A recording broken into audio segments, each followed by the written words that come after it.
10 times more.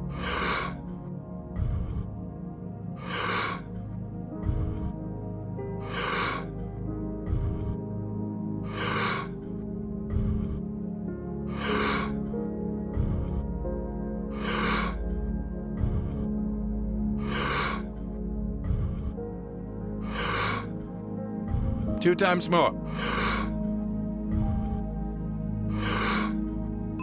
Letting go and stop. And you could be a gluten-free person, you could be a gluten-full person. You could drink wine, not drink wine. You could be rich, you could be poor, you could be any color, any shape, any size.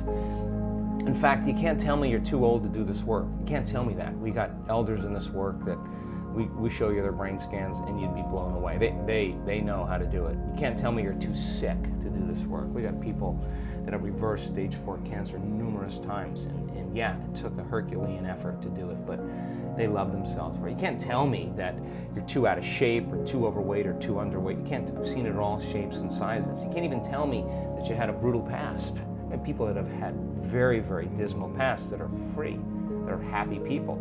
You can't even tell me you never meditated before. In fact, our research shows that many people have never meditated before have the most profound experiences because they're not trying to make anything happen. Yeah. They're just following the instructions, right? And they don't have a habit of doing it.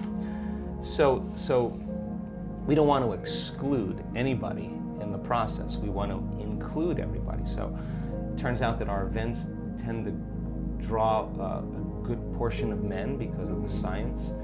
We have a lot of children now that are, teenagers that are coming and people in their 20s. We have a great community of elders. We have, in our events sometimes 63 different cultures coming to countries coming to our events, between 50 and 65. So we want to make it so inclusive.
Ten times more.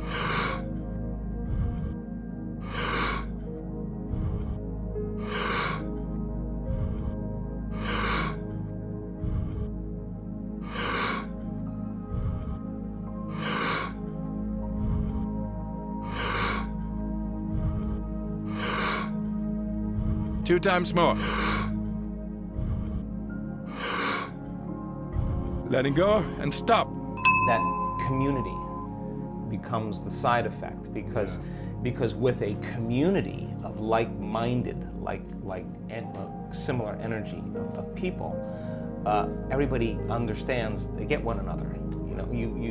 Communities just tends to be the thing now that, in terms of our social media and the feedback we're getting, everybody wants more community because you get 1,000 people in the audience and their energy is synchronized. Now you're looking at something so much bigger. We're just going to measure this. I just talked to a researcher yesterday.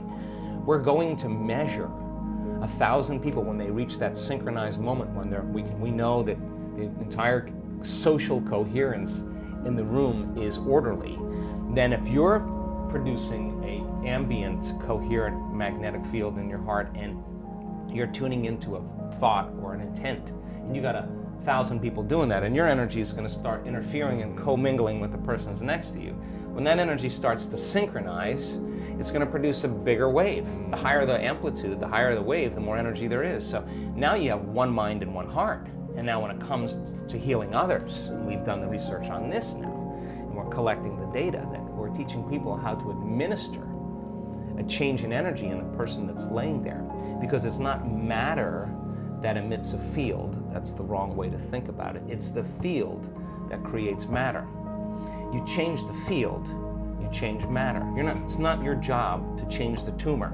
The tumor is the illusion. It's the pattern in the field that has to be changed. So once people start reversing this, then you start seeing tumors disappearing. You start seeing blind people seeing, deaf people hearing. You start seeing people with Parkinson's disease switch on. I mean, you start seeing stage 4 cancer is reversing because now you're swimming upstream. You're going to the headwaters and making that change. So pushing the envelope and then seeing that in a community, when a community is synchronized towards the second half of a week-long event. I mean, as I said before we started the show, I'm more surprised than anybody when we witness some of these things. It's crazy.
Ten times more.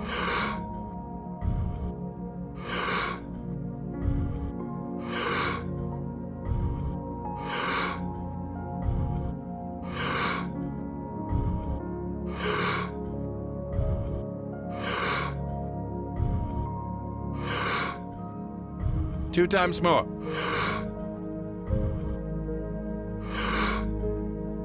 Letting go and stop. What is we talked about, I heard you say consciousness a couple of times. What's the difference between mindset and consciousness? To me, consciousness is awareness. Awareness is paying attention and noticing. And so 95% of who we are by the time we're 35 years old is a set of unconscious automatic programs that we've just practiced so many times that we're not consciously thinking about those. So in order for you to change, to answer the initial question that you asked, the first step is you got to become conscious of your unconscious thoughts. And you got to start looking at those hardwired thoughts that you think every day, that are just circuits that have been fired and wired together. How do we do that? Should we write a list at the end of the day, or what are the most common thoughts we have that day? Like, how does someone become aware of You don't their have thoughts? to do that. You just have to sit down, close your eyes, and not move. And then you'll start seeing. What am I thinking about right now? Yeah, and all you want to do is observe the thought, because when you begin to observe that thought, you're no longer the program now. You're the consciousness observing the program, and you're starting to pull out of the program. Thinking about the thinking. Yeah, who's doing the thinking of the thinking about the thinking? That's who you are when you're not the program. That's awareness, right? Yeah. You got to become aware of how you speak, how you act, become so conscious, so aware of it that you won't go unconscious and let that thought or that behavior run you. You got to say, oh my God, this feeling that I've been living by for the last 20 years is actually guilt. I didn't know it was guilt because it just feels like me. And all of a sudden, as you start becoming conscious of it, you're beginning to objectify your subjective self. You're pulling out of those programs, and nobody likes to do that because it's uncomfortable. They'd rather turn on their cell phone, start texting, get on the internet, watch TV to distract them from that moment. And that is what they have to move through in order to get to their own personal freedom. So the first step is becoming conscious, and meditation means to become familiar with, to become conscious.